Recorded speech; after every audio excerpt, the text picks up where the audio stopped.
Good evening, my friend. I am Silas Whitmore, and tonight I invite you to drift with me through a shadowed chapter of history. Imagine a quiet medieval town, its cobblestone streets dimly lit by lanterns, where the whisper of the wind carries a name everyone knows, but few dare to speak aloud. At the far edge of the square stands a wooden scaffold, its beams worn smooth by countless hands and countless fates, the gallows swaying slightly in the night air. Here lived a man who held no title, sought no glory, and yet bore a burden heavier than any knight's sword or monk's prayer, the executioner. He was not born to choice, but to duty. His path began, not with ambition, but with inheritance, like a cursed family heirloom passed from father to son. By daylight, villagers crossed themselves when he passed. By night, they whispered stories of his shadowed work, as if even speaking too loud might summon ill luck. The life of the medieval executioner was not one of power or thrill, but of solitude, suspicion, and a constant heavy silence.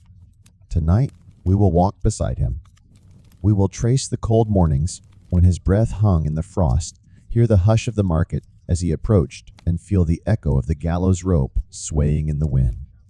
This is not a tale of blood and spectacle, but of the quiet, relentless weight of a man bound to death's service. So settle into the stillness. Let the world slow. And if this story eases you into sleep, leave a 1 in the comments. If not, then kindly press like, so I won't end up at the scaffold myself. From the very first moment you draw a breath, your life is no longer your own. There is no ceremony of choice, no kindly priest blessing your future with hope. Instead, there is only the quiet certainty of inheritance, a weight passed down like a cursed relic from father to son. You are born into the line of the executioner, a family marked not by pride or craft, but by the permanent shadow of the gallows. The cradle where you sleep rocks softly beside a whetstone, and the lullabies you hear are not gentle hymns, but the muted scrape of steel being sharpened by your father as the fire burns low. Even as a child, you are a figure apart. The other children of the village play in the mud, chasing each other with the shrill laughter of innocence. But when they see you, their voices hush. Some stare with wide, frightened eyes, while others turn and scatter, clutching at their mother's skirts, as though your shadow carries a curse. The adults are no different. When your family passes through, the market conversations fade. Merchants glance down, reluctant to meet your gaze, their hands hesitating before they take your father's coins, as if silver touched by an executioner might bring them misfortune. To them, you are not just a child, you are a reminder of death itself, a living emblem of the hands that deliver justice, however cruelly the world may define it. At home, there is no talk of escape, no dream of a different future. The walls themselves hold your fate axes, swords, and the grindstones stand like silent sentinels, their edges gleaming faintly in the dim light. Your father's voice is steady and low as he begins to teach, even before your hands can properly hold a blade. He tells you the rules of the life ahead. The strike must be swift and true. A hesitant hand invites screams, and screams invite hatred. A clean blow earns quiet, but mercy is not truly yours to give. He reminds you that the crowd will not cheer for you, no matter how skilled you become. They will whisper, they will cross themselves, and they will turn away. Your childhood is not a season of play, but a slow apprenticeship to a life soaked in silence and expectation. Each day, as the wind moans past the scaffold on the hill and the noose sways gently in the breeze, you understand a little more. You were not simply born. You were claimed bound to the shadow of the gallows long before you could even speak. Your youth unfolds not in the laughter of fields or the echo of church bells, but in a quiet space where whispers always linger just beyond earshot. Each day begins with a dull gray light seeping through the shutters, the air heavy with the scent of smoke and iron and the faint, ever-present creak of the gallows rope swaying in the wind outside. Other children wake to the crow of roosters and the promise of games in the dirt. You wake to the low murmur of your father preparing his tools, the metallic hiss of a whetstone tracing its endless circle along the edge of a blade. The sounds are not alarming to you. They are as constant as breath, as familiar as the steady beat of your own heart. In the village, you learn quickly that you are not one of them, not truly. The baker will take your family's coin, but his hand trembles when it brushes yours. The innkeeper will serve you stew, but only after every other bowl has been filled, as though even food tastes different when handed to an executioner's child. There are streets where conversations fall silent as you pass, and others where voices rise in muttered prayers, not for you, but for protection from you. Your family is permitted to live among the living, yet never quite with them. Church bells ring, but your feet rarely cross the threshold. Some parishes quietly forbid it, fearing that a soul steeped in death will sour the sanctity of the altar. Public bathhouses too close their doors, their keepers whispering of impurity, though they take your coin for other services without hesitation. At home, there is no comfort in rebellion, no talk of escape. Your father is not cruel, but he is unyielding, shaped by years of silence and stares. He tells you the truth. Plainly, you will never be beloved, no matter how gentle you are, no matter how carefully you move through the world. Your work, when it comes, will always define you. To the villagers, your family does not eat bread or drink ale or pray as they do. You are the people of the axe, the rope, and the grave. And as the wind hums through the beams of the scaffold outside you, begin to understand that shadows will be your only constant companions. By the time your arms have gained the strength to hold the weight of wood and steel, the lessons grow heavier. Childhood is no longer a season for play. It fades into something sterner, a long apprenticeship marked by the echo of steel and the quiet gravity of the work ahead. Morning after morning, the first sound you hear is not birdsong, but the soft rasp of a whetstone tracing its endless circle along the edge of a blade. The scent of iron lingers in the air, mingled with wood smoke and the faint chill that seeps beneath the door. Your father does not shout or scold, but his silence is more demanding than any barked command. His words are measured, his gaze steady, his patience unwavering. The first lessons are not of striking, but of care. You learn to clean each blade until it reflects the faint glow of the firelight, to run your fingers gently along the edge, to feel for imperfections, to listen for the low hum of sharpness as the steel glides across stone. Days are spent lifting the axe, feeling its weight, learning not just to swing it, but to steady it until your arms tremble and your muscles ache.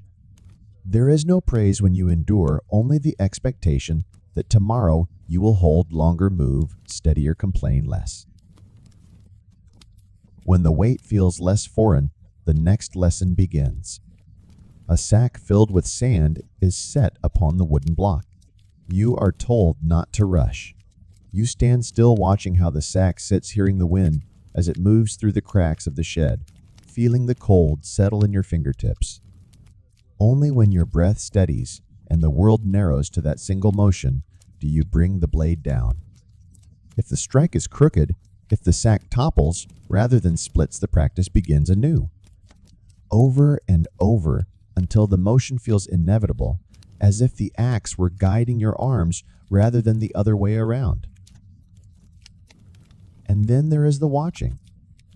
Your father allows you to stand at the edge of the square on execution day, your face drawn into shadow beneath a hood. The air is thick with murmurs, a low tide of anticipation and dread rolling through the crowd. You watch the condemned kneel the priest, whispering prayers, the rope pulled taut. You see your father square his shoulders, lift the blade, and in a single breath, bring it down. There is no cheer, no celebration, only the hush that follows the hurried footsteps of those who came to see but cannot bear to linger. As he wipes the blade and sheaths it, He leans close and says in a voice as calm as winter frost, "Better one stroke than two." Never make them wait. The words root deep within you, heavier than the steel you will one day carry.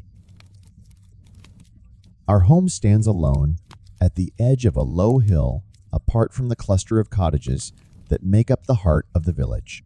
It is not large, nor handsome, nor even truly welcoming. The walls patched and worn tilt slightly from years of battering winds. The roof is mended again and again, with boards scavenged from dismantled scaffolds, the wood darkened by time and rain. The windows are narrow, not to bring in light, but to keep the world out. Beyond the small yard, just a short walk down the slope, the wooden frame of the gallows cuts a black silhouette against the sky. Its beams are rough, weathered, and stained darker than the trees that surround it. When the wind blows down the hill, the rope creaks as it swings, a sound so soft and steady that it feels like the earth itself whispering a reminder death is always waiting, and it waits here. Life in this house is quiet, but it is not peace. It is a silence so deep it sometimes feels like a weight pressing on your chest. Visitors rarely come. The priest only climbs the path when duty leaves him no choice, and even then he lingers at the threshold, his fingers tracing the sign of the cross, as though the air here might cling to him like a stain. The merchants, when they bring grain or firewood, stand at the gate, their eyes darting toward the gallows, their voices low and clipped. They set your goods down, take your coin, and depart as quickly as they came, eager to leave the shadow that lingers over this hill. Even those who live nearest avoid looking too long. When their carts creak along the road that winds past your yard, their gazes turn downward. They cross themselves as they pass, though not openly, as if afraid their gesture might be seen as insult. The path that leads to your home feels like a boundary, a place where the world of the living hesitates, reluctant to step closer to the one who keeps company with death. At night, the sense of distance deepens. The lights of the village flicker faintly far below their glow, no warmer than the cold stars above.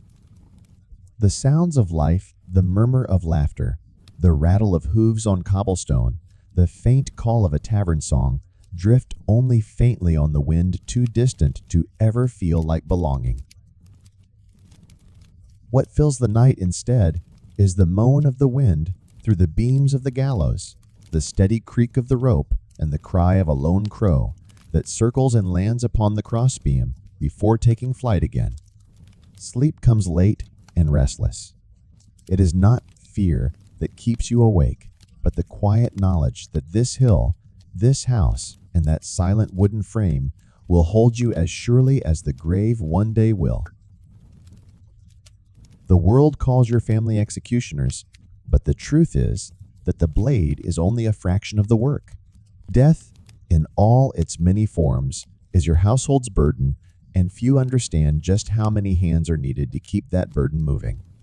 The axe and sword may be the tools most visible to the crowd, but they are far from the only ones. Your father tells you early on that the role of an executioner is not just to end lives. It is to carry out every task. Others will not touch the duties no honest villager will claim. When the courts demand punishment beyond death, it is your family who performs the tortures decreed by law. The wheel, the stocks, the ropes, and the iron, these are as familiar to your yard as the grindstone and gallows. You learn how to prepare a man for questioning, how to turn the winch so the ropes tighten without snapping, how to keep the condemned breathing long enough for their confession to be heard. These are not skills taught with pride, nor are they discussed aloud, but they are necessary, and necessity is the closest thing to honor you will ever be given. Some punishments are quieter.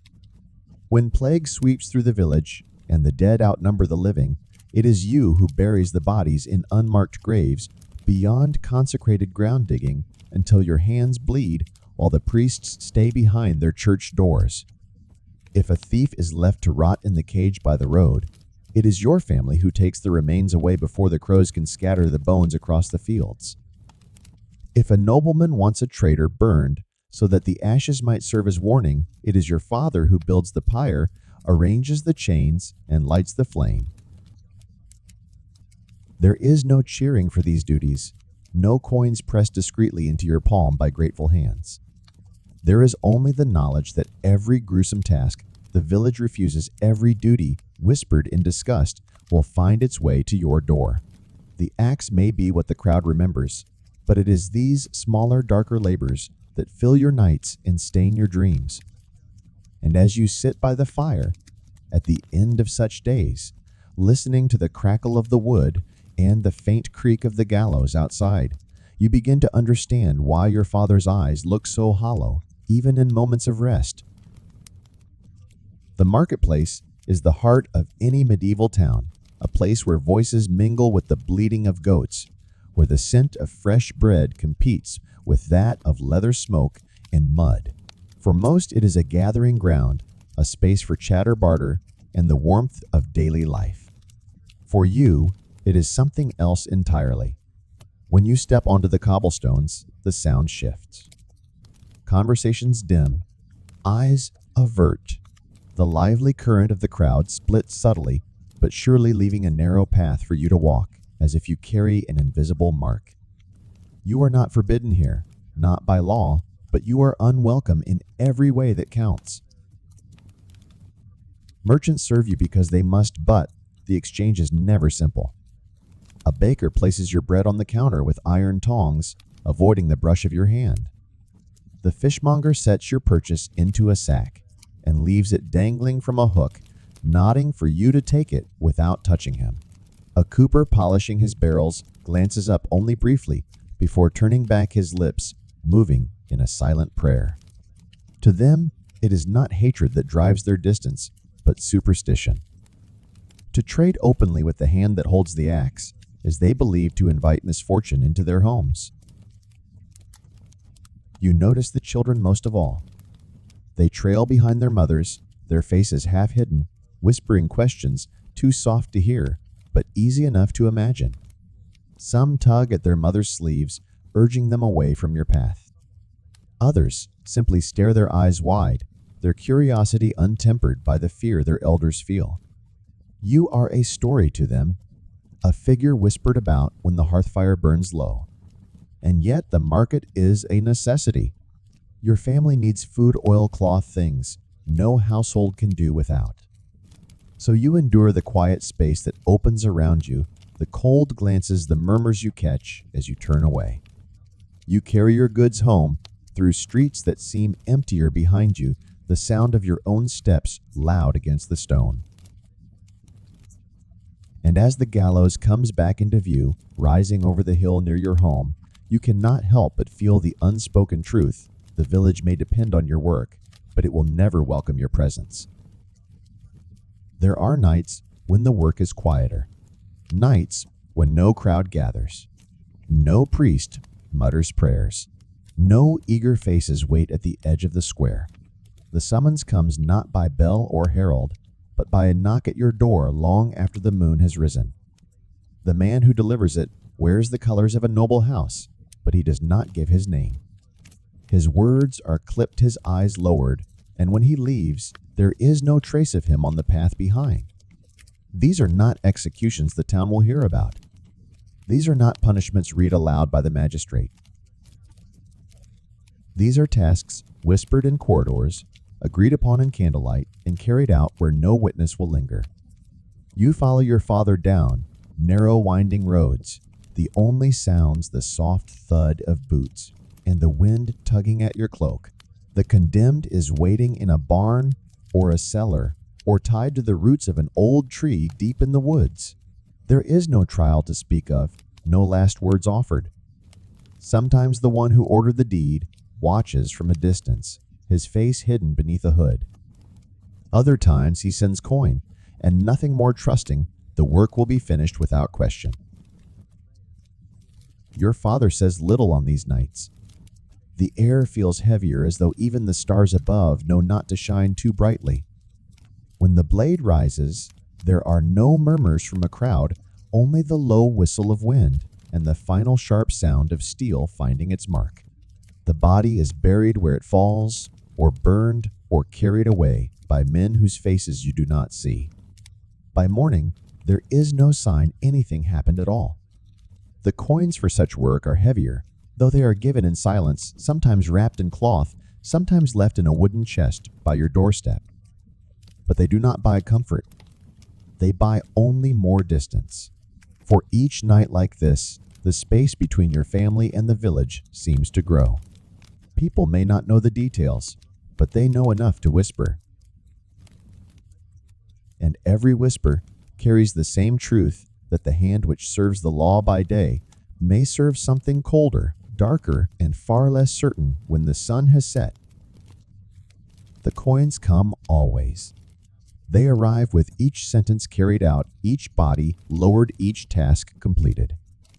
Some are handed to you in the open square, counted loudly by a magistrate who wants the crowd to see that justice, however grim, is paid for like any other service. Others arrive more quietly, tucked into a sack placed at your doorstep before dawn, or slid across a table in a dimly lit room by a man who avoids your gaze. The weight of the silver is steady, certain. Heavier than a farmer's wage, heavier than the coin a craftsman might earn from months of work. On paper, it should be enough. Enough to feed your family. Enough to repair your home when the storms tear at the roof again.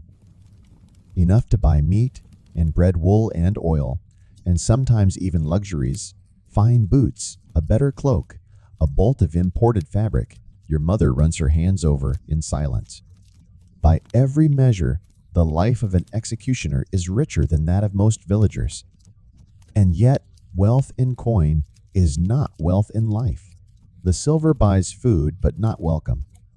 The walls of your home remain cold, no matter how much wood the coins can bring for the fire. The roof stays patched, though the beams sag heavier with each season. You can buy a seat in the tavern, but you will sit alone, and the men at the next table will shift their chairs just slightly far enough that their sleeves do not brush yours. If you offer to pay for a round of drinks, some will take it. Most will not. The silver, they believe, carries the weight of the axe, and no drink is worth swallowing such luck. Sometimes nobles pay not with coins, but with land, small strips of soil at the edge of town fields where no one else dares to build. The deeds are written, the wax sealed, and still the land is little more than another marker of your distance. Few will farm beside you, fearing that the shadow of your house might spill over into their crops. And so the wealth piles in coffers and in parcels, but it does not close the gap. Late at night, when the fire has burned low and the wind hums through the empty spaces in your home, the coins sit heavy on the table. They glint faintly in the dim light, their edges cold to the touch. They do not bring comfort. They do not bring sleep. They only remind you that each piece was earned one stroke at a time, each one carrying the quiet weight of a life severed. There are nights when the house is silent. The fire has burned down to embers. The wind slips through the cracks in the walls and hums softly through the beams above. And yet sleep does not come. It lingers just out of reach, as though the walls themselves are whispering back every face, every sound, every faint tremor of the day that has passed. At first you think it will fade. You tell yourself it is only the nature of the work that steel and rope leave no mark beyond the visible. But the longer the nights stretch, the more the memories change. The faces you saw on the scaffold begin to hold your gaze longer in your thoughts. Not all of them were guilty in the ways the world claims. Some cried out for mercy. Some swore innocence until their final breath. Some were simply unlucky, caught in the snare of politics, or used as warnings for crimes they never truly committed. Their voices do not follow you while you work. They wait for the darkness, for the stillness, for the moment when you are alone with nothing but the soft ticking of your own heart. And there are the other moments, the times when your hand faltered, when the strike was not clean, when the blade struck bone instead of slicing true. The crowd does not forget those moments, and neither do you. Their murmurs echo for weeks, spilling into your dreams. In those dreams, the square is empty, but the sound remains the sharp, heavy thud, the ragged scream, the gasps of the witnesses. You wake before dawn, your palms damp, your breath shallow, as if you are the one who had knelt there waiting for the mercy of a blade you could not trust. Your father told you once on a cold morning after such a night that the conscience is not a thing you can quiet. It will live with you, he said, his breath curling in the frosty air. It will make a home in your chest. It will turn every silence into a voice, every shadow into a memory, and there is no church bell or coin that can make it leave. And so, as the moonlight drifts through the narrow windows and the rope outside creaks gently in the wind, you lie awake. The silver on the table glints faintly, a reminder of the life you have traded for each restless night. Your eyes close eventually, but the faces remain waiting for you, even in sleep. The morning begins before the sun.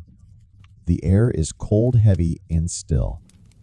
A thin mist clings to the cobblestones as you step outside each breath, leaving a cloud that fades quickly into the pale dawn. There is a ritual to this day. Every step, every motion measured. The blade is checked once, then again, its edge drawn across the whetstone until it whispers sharp and true. The axe and sword are laid out, wrapped in cloth, to keep the dew from dulling their bite. A length of rope coiled and neat rests beside them, the fibers rough against your fingers. These tools are not sacred, but they are treated as though they must be perfect. Any fault will not bring forgiveness. Only chaos. Only shame. The square fills slowly. Villagers arrive in small groups, speaking in murmurs, their voices low, as though raising them might summon ill luck. Some come out of duty to see justice done. Others for the spectacle, a break from the gray rhythm of their days. The magistrate arrives with the priest. The condemned follows his hands, bound his eyes, hollow his steps uneven. The crowd shifts and rustles a sea of boots scraping on stone. You stand at the center of it all, the weight of every gaze resting on your shoulders. It is not admiration. It is not respect. It is something colder, a watchfulness born from fear and fascination, as though they cannot look away, but neither can they truly meet your eyes. The priest murmurs his prayer. The magistrate reads the sentence aloud. The condemned kneels. Time slows. The murmurs fade. Even the crows in the rafters seem to still their wings. You draw a slow breath. The blade rises steady in your grip. The world narrows to a single moment, and then steel falls. The sound is quick, sharp, and final. There is no cheer, no applause, no voice raised in triumph. Only the shuffle of boots as the crowd disperses, eager to leave behind the thing they demanded to see. The magistrate nods curtly. The priest makes the sign of the cross. The body is taken away, the tools cleaned, the rope coiled once more. By midday, the square will be bustling again as though nothing ever happened. But you know the truth. The sound lingers. The faces linger. And the weight of this day will follow you home, settling beside the silver on your table and in the shadows of your dreams. When your time comes, there are no bells, no grand procession, no gathering of the village to honor a life of service. Your death is quiet like your life. A final breath taken in a house at the edge of the hill with the gallows creaking outside as the wind sweeps through the beams. Few notice when it happens. Fewer still care.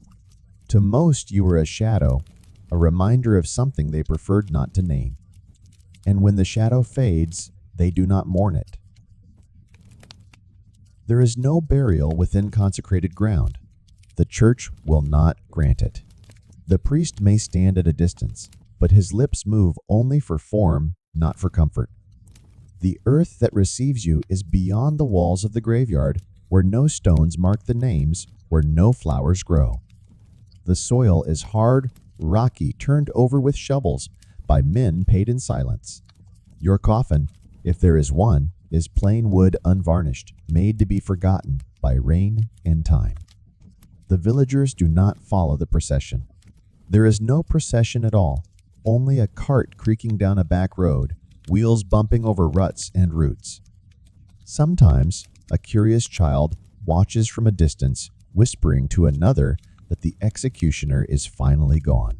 The grown may nod, but they do not linger. Your end is not a moment for reflection. It is simply a change, one shadow gone, another soon to be appointed. By the time the sun sets, another name is already spoken in the magistrate's hall. Another son, another nephew, another man pressed into the same role. The ledger marks your passing with a single line: executioner deceased. Replacement required. No mention of your years. No record of your burdens. Just a gap to be filled, a duty to be continued. Your home will remain, the gallows still swaying outside its yard. The wind will still moan through the beams at night, carrying no memory of your breath, no echo of your voice. The coins you left behind will pass into other hands. The tools will be sharpened again by another pair of fingers already roughened by the grindstone. And the hill will hold another man just as it held you until his breath too runs out. In the end, your life, like your death, belongs not to you, but to the roll. Long after the last rope has frayed, long after the gallows itself has rotted and collapsed into the weeds, the whispers remain. The villagers still speak of you, not by name, for most have forgotten it or never wished to know it, but as a figure, a presence, something caught between fear and fascination. By the tavern fire, when the hour is late and the mugs sit half empty, they say the wind around the old scaffold carries a voice. A faint rasp, like the sound of a whetstone circling endlessly in the dark. Some swear they have seen a figure standing on the hill on moonless nights, a silhouette with a hood unmoving as the rope sways behind it, though no wind stirs. They whisper that the executioner cannot truly rest, that the weight of lives taken binds his soul to the place where the axe once fell. Children hear the stories first, their eyes wide as the elders lower their voices. They are told not to wander near the hill after dusk, lest the shadow find them and mark them as the next to be claimed. Some dare each other to climb the path to touch the splintered beams of the ruined gallows. They return pale silent, claiming to hear the creak of a rope, even when no rope remains.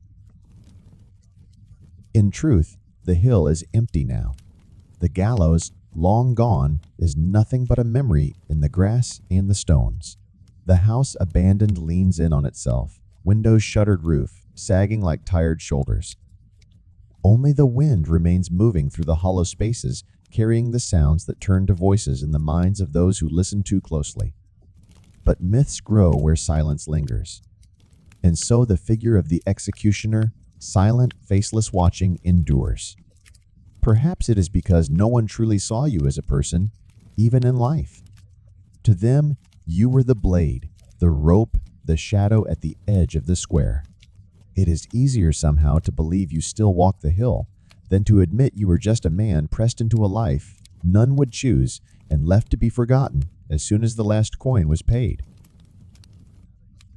And so the stories continue, soft, hushed, drifting with the wind.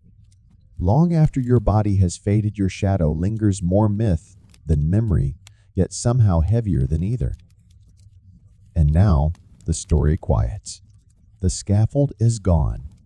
The rope has frayed. The hill stands empty beneath the shifting clouds, and the wind hums softly through the grass. But still, the weight remains. Not in the beams, nor the stones, but in the thought of those who bore this life. Men who did not choose, but carried the burden all the same. Men whose hands fed their families even as those same hands were shunned. Men who walked between worlds, the living and the dying, and were welcomed by neither. It is easy perhaps to think of them only as shadows, as myths, but when the night is still and the world slows, you might remember that they were not spirits, nor demons, nor faceless executioners born from the dark. They were sons, fathers, husbands, men bound by a duty no one envied doing work the world demanded, but could not look upon without turning away. Their lives were not stories of cruelty or glory, only of endurance. And as you lie here letting your breath slow, letting your eyes drift closed, there is a lesson in that endurance. That even the heaviest burdens end in time. That silence, as cold as it feels, can also be a kind of release.